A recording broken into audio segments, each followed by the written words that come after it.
හරි. අයිබෝන් සුබ දවසක් වේවා හැමෝටම.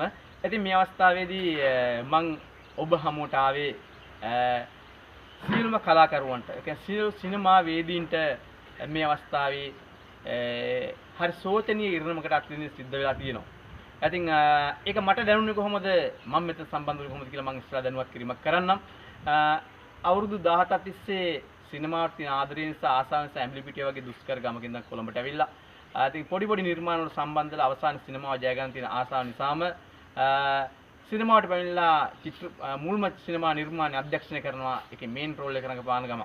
ඉතින් මේක 2017 මේ තියෙන්නේ ප්‍රසිද්ධ රංගපාලක මණ්ඩලයේ මගේ පුතු සිරිමල් කියන සිනමා පාඨයට ලැබුණු සර්ටිෆිකේට් මහජන ප්‍රදර්ශනය ඉතාම සුදුසුයි. ඉතින් ඉන්පස්සේ මේ චිත්‍රපටය අරගෙන චිත්‍රපට සංස්ථාවට ගියාට පස්සේ චන්දන රූපසිංහ නැමැති පුද්ගලයා නිසා සමහරට ඔහුට දොළපි දෙන්න නොදුන් නිසා වෙන්න පුළුවන් මේ චිත්‍රපටය දිනෙන් දින පස්සට යන්න සිද්ධ වුණා. ඉන්පසුව බැරිම තැන මම මානව හිමිකම් ගියා. මේ තියෙන්නේ මම පෙන්නන්නම් සියලුම දේවල්. මම මානව හිමිකම් යනවා. මේ තියෙන්නේ මානව හිමිකම් ගිය එක. හැබැයි මේකත් නඩු දැම්මට වැඩක් වුණේ නැහැ. පසුව ඔවුන්ගේ වුමනාවට ඒ සියල්ල යටපත් කරනවා. ඊට පස්සේ ඉතින් එක බලාපොරොත්තුවක් ඉතුරු වුණා. ඊට පස්සේ ගරු අනුර කුමාර ජනාධිපතිතුමා ජනාධිපති වෙනවත් එක්ක මේ තියෙන්නේ 2013 අවුරුද්දේ හෑන්ඩ්ෂොට් වාර්තාව සිනමාව ගැන කතා කරනවා අනුර කුමාර ජනාධිපතිතුමා. ඒක ගොඩක් සතුටක් වුණා එදා අපිට. ඉන්පසු ඔහු ජනාධිපති වෙනවා. ඒ නිසා අපි හරි සතුටින් මේ දේශ බලා ඉන්නවා. මේ තුල තියෙනවා පිටු තුනකින් යුක්ත එතුමන් ප්‍රකාශ කරන ඒ විස්තරය සිනමාවට යහපතක් කරනවා කියලා. ඉතින් අපි හැමෝම බලාගෙන සිටියා.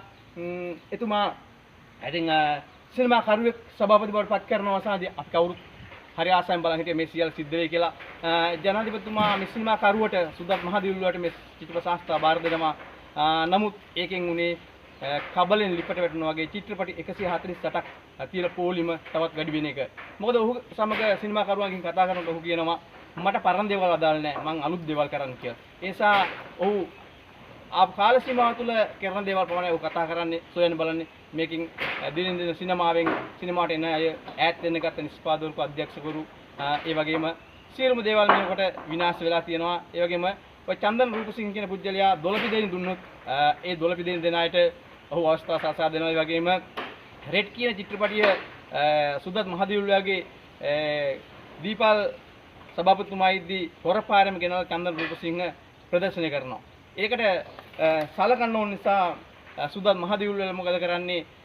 වැරදි පහකට මේ වෙනකොට වැරදිකාරය වෙච්ච චන්දන රූපසිංහ ආරක්ෂා කරගෙන ඒ තනතුරෙම තියාගෙන ඔහුව ආරක්ෂා කරමින් ඔහුට කලින් කරපු උදව්ව නිසා ඒ තනතුරෙම තියන් ඉන්නවා.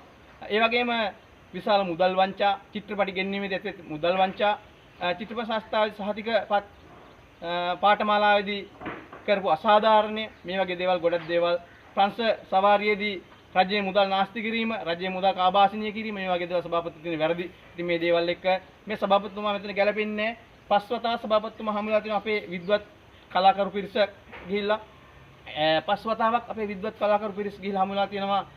ගරු ඇමතුමා වගේ වගක් නැහැ, ඇමතුමාට ලාදුරු වගේ. ඒ නිසා කිසිම පළක් වෙන්නේ නැහැ. බැරිම තැන මම ලියනවා ගරු ජනාධිපතිතුමාට ලියුමක්. මේ දිනේ ලියුම චිත්‍රපටි සම්බන්ධයෙන් සිදුවන චිත්‍රපට සංස්ථාවේ වංචාව දූෂණ සම්බන්ධයෙන්. එයින්පසුව මේ තියෙන්නේ චිත්‍රපට සංස්ථාවට ජනාධිපති ලේකම්කාරයෙන් එවන ලියුම දින 9ක් ඇතුළත මේක විස්තරයක් ඉල්ලලා. නමුත් ඒව වසන් කරනවා. ඉන්පසුව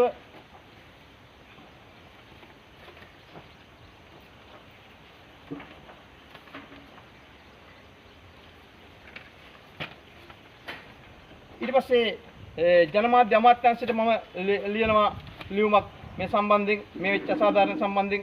නමුත් කිසි පළක් වෙන්නේ නැහැ. ඒව යටපත් කරනවා. මේ සියලු දේවල් හැමුවේ අවසානට ඉවසීමේ සීමාව ඉක්මවලා තියෙනවා. මම ඉල්ලන්නේ මගේ පුතු සිරිමල් කියන මගේ සිනමා පාඨය ඉදිරිගත කරන්න කියලා නෙවෙයි. සමස්ත සිනමා කර්මාන්තයේම කරන මේ අගතිය නැති කරන්න ඕනේ. ඒ සබ් සිනමා කරුවන් ලෙස අපි එකතු වෙලා ඉන්නවා. දැන් කරන්නේ එකම දෙයයි. ගරු ජනාධිපතිතුමනි, ඔබට පමණයි මේ කරන්න පුළුවන්. මොන් සියලු දෙනා එකතු වෙලා ඔබව රවට්ටනවා. ඒ නිසා ඔබ ඉදිරිපත් වෙන මේ සම්බන්ධයෙන් වහාම චිත්‍රපට සංස්ථා සභාපති ඉල්ලා අස්වෙන්න ඕනේ. චන්දන රූපසිංහ ඉල්ලා අස්වෙන්න ඕනි. ඔහු කරපු වැරදි නිසා ඔහු මේ තන්ත්‍රය තියන්න නරකයි. ඒ වගේම සභාපතිතුමන්, ඒ වගේම සාමාන්‍ය අධිකරතුමා මේ වගේ අය මෙතනට වැඩක් නැහැ. මේ වගේ අය ඉල්ලා අස්වෙන්න ඕනි. ඉල්ලා අස්වෙන්නේ නැත්නම් ඔවුන් එතනින් එළියට ඇදලා දාන්න අපි පාරට බහිනවා. තව සතියක් ඇතුළත. එසා ගරුද ජනාධිපතිතුමනි, ඔබට පුළුවන් ඔබ එදා 2013 ඉදිරිපත් වුණා වගේ മന്ത്രിවරයෙක් වෙලා ඉදි අද ජනාධිපති. එසා වහාම මේ ගැන හොයා බලන්න. ලොකු විනාශයක් කරන මේගොල්ලෝ අද සිනමාවෙන් නිෂ්පාදකවරු අධ්‍යක්ෂකවරු සියල්ල ඈත් වෙලා ඉන්නවා. ඉතින් සියලු දෙනාම පැත්තට වෙලා බලන් ඉනවා. චිත්‍රපටි 148ක් පොලිමේ තියෙනවා. ඒ නිසා ශාස්ත්‍ර පනතන නැමැති දෙයක් මේගොල්ලෝ කරනවා. චිත්‍රපට ශාස්ත්‍ර ඇතුලේ චිත්‍රපටි තෝරනවා. චිත්‍රපට ශාස්ත්‍ර ඇතුලේ චිත්‍රපටි තෝරන්න බෑ. ශාස්ත්‍ර පනත එහෙම දෙයක් නැහැ. ඒගොල්ලෝ දොළපි දෙන්න අයගේ නිර්මාණ තෝරා ගන්න බොරුවක් කරලා නිර්මාණ කිහිපයක් අරගෙන තිරගත කරනවා. ඒ නිසා ඉල්ලන්නේ එකම එක දෙයයි ශාස්ත්‍ර පනත නැති මේ චිත්‍රපට ශාස්ත්‍ර තුළ චිත්‍රපටි තේරීම වහා නවත්වන්න, මේ අත්නොමතික වැඩ කරන සභාපති වහාම අයින් කරන්න, ඒ වගේම මේ චන්දන රූපසිංහට වහාම නීති ක්‍රියාත්මක කරන්න, ඒ වගේම මේ කිසිම දෙයක් නොදන්නාසේ බොරු පොරොන්දු දීලා මෙතන වැජබෙන මේ ඇමතුමාගේ වැඩක් නැහැ.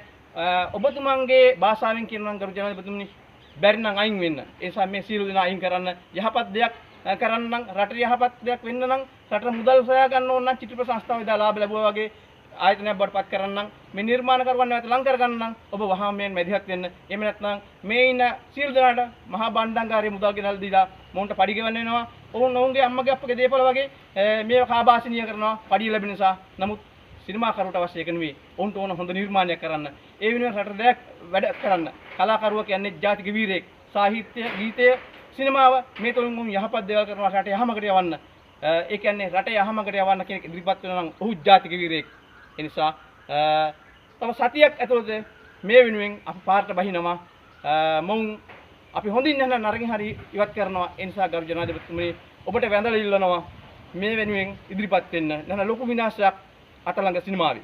ස්තුතියි.